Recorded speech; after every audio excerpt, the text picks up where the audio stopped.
right, we just learned about the different names of angles and a transversal. So we learned corresponding angles, alternate interior angles, consecutive interior angles, alternate exterior angles.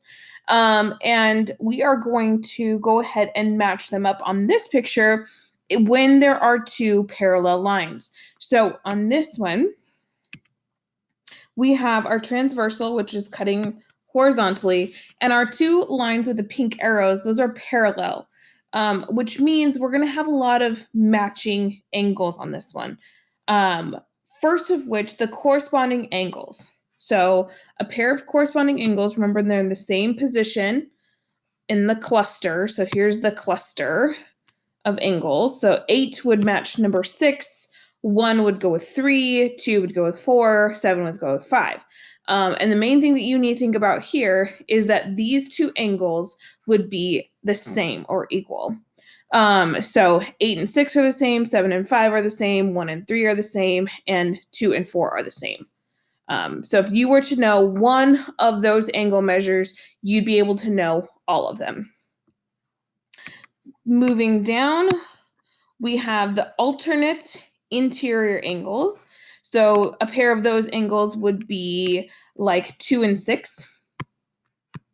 2 and 6 would be alternate interior angles. They're on the inside of the parallel lines and they are on opposite sides of your transversal. So 2 and 6 would be equal once again. So 2 and 6 would match, and then the 7 and the 3 would go together as well.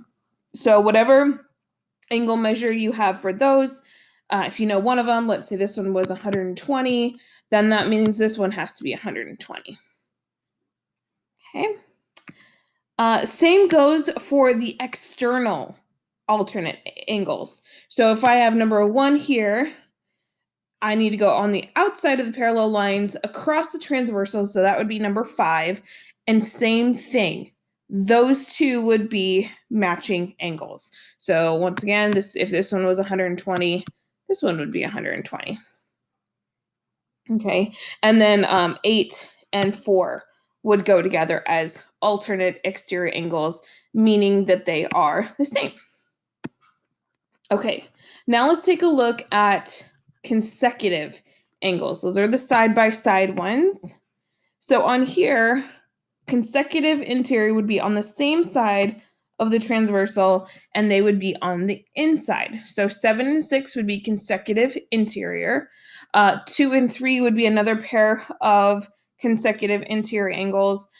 And these two angles are going to add to 180 degrees.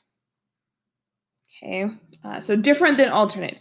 Same thing here. These two are consecutive interior angles. They would add to 180 degrees. So if you know one, you can subtract how much that one is from 180 and then get the other angle. Very similarly, we have consecutive exterior angles. So we have the 8 and the 5. Same rule applies. And you can kind of tell that they are not going to be equal because obviously that's an acute angle. This one is an obtuse angle.